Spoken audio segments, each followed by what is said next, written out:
بسم اللہ الرحمن الرحیم۔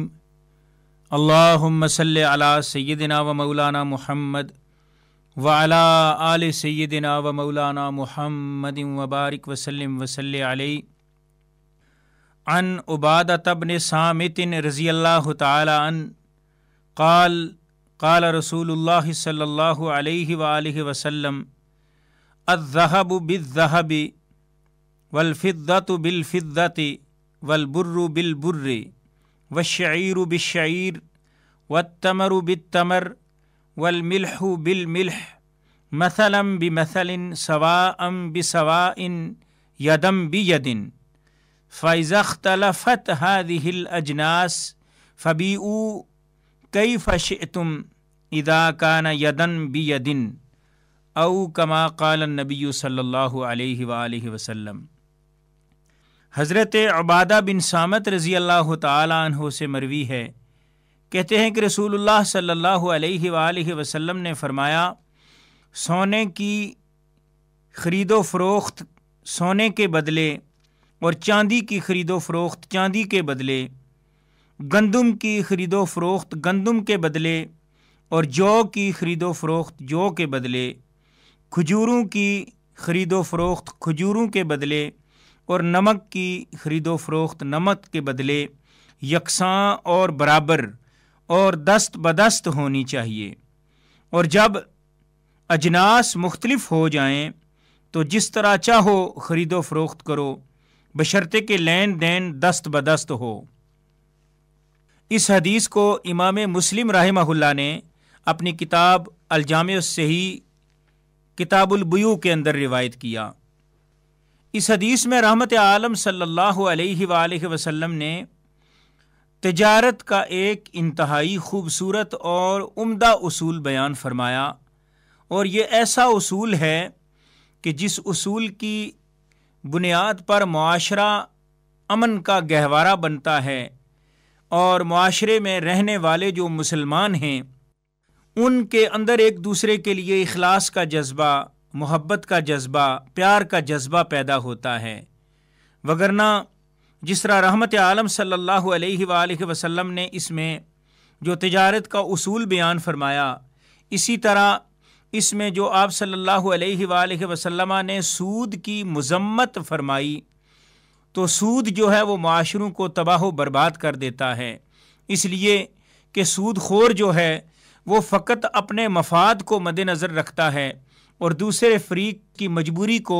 سامنے رکھ کر کے ناجائز فائدہ اٹھاتا ہے۔ لہٰذا رحمت عالم صلی اللہ علیہ وآلہ وسلم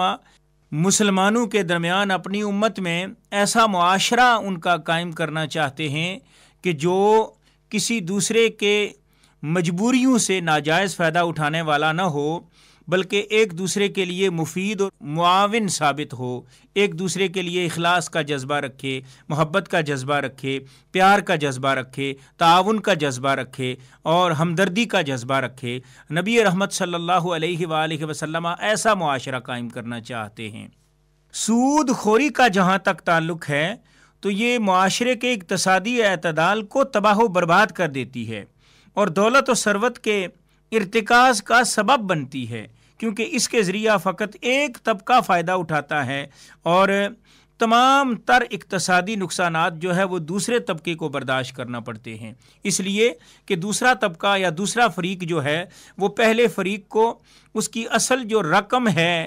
وہ بھی ادا کرتا ہے اور اس کے اوپر اضافی رقم بھی جو اس کی طرف سے اضافی رقم کا مطالبہ ہوتا ہے وہ بھی ادا کرتا ہے، تو ظاہر ہے اس کی حق تلفی ہوتی ہے اور یہ وہ مجبوراً ادا کرتا ہے، کبھی بھی خوشی سے ادا نہیں کرتا، لہٰذا وہ اس کی مجبوری سے فائدہ اٹھانے کے مترادف ہے۔ تو رحمت عالم صلی اللہ علیہ وآلہ وسلم نے کسی صورت بھی ایسی تجارت کو برداشت نہیں کیا کہ جس میں سود خوری کا کوئی سلسلہ پایا جائے۔ آپ صلی اللہ علیہ وآلہ وسلم نے ایک جنس کو اس کے مخالف دوسری جنس کے ساتھ تجارت کرنے کی اجازت عطا فرمائی ہے، لیکن ایک چیز جس کی مختلف دو جنسیں ہوں اور دو مثال کے طور پہ سونا ہے تو سونے کو سونے کے بدلے فروخت نہیں کیا جا سکتا، چاندی ہے چاندی کو چاندی کے بدلے فروخت نہیں کیا جا سکتا، اسی طرح گندم ہے گندم کو گندم کے بدلے فروخت نہیں کیا جا سکتا۔ اور یہ یوں ہو سکتا ہے کہ مثلا ایک گندم جو ہے وہ ذرا کم قیمت کی ہے یا اس میں خراب گندم ملی ہوئی ہے، اور دوسرے فریق کے پاس جو ہے وہ اچھی قسم کی گندم ہے، عمدہ قسم کی گندم ہے، تو یہ آپس میں اب وہ جو خراب گندم ہے وہ زیادہ مقدار میں لے کر کے جو اچھی اور عمدہ گندم ہے وہ تھوڑی مقدار میں دیتا ہے، تو اس سے نبی کریم صلی اللہ علیہ وآلہ وسلم نے سختی سے منع فرمایا، اس لیے کہ یہ سود کے زمرے میں آتا ہے، چونکہ جنس ایک ہے تو جنس ایک جو ہے اس کا آپس میں تبادلہ کرنا یا خرید و فروخت کرنا، اس سے رحمت عالم صلی اللہ علیہ وآلہ وسلم نے منع فرمایا ہے۔ جنس اگر تبدیل ہو جائے تو اس میں رحمت عالم صلی اللہ علیہ وآلہ وسلم نے خرید و فروخت کو جائز قرار دیا، اور اس پر جو نفع ہے اس کو رحمت عالم صلی اللہ علیہ وآلہ وسلم نے جائز قرار دیا۔ اللہ رب العالمین ہم سب کو عمل کی توفیق عطا فرمائے، اور رحمت عالم یہاں صلی اللہ علیہ وآلہ وسلم کی تعلیمات پر عمل پیرا ہونے کی توفیق ارزانی فرمائے۔ وآخر دعوانا الحمد للہ رب العالمین۔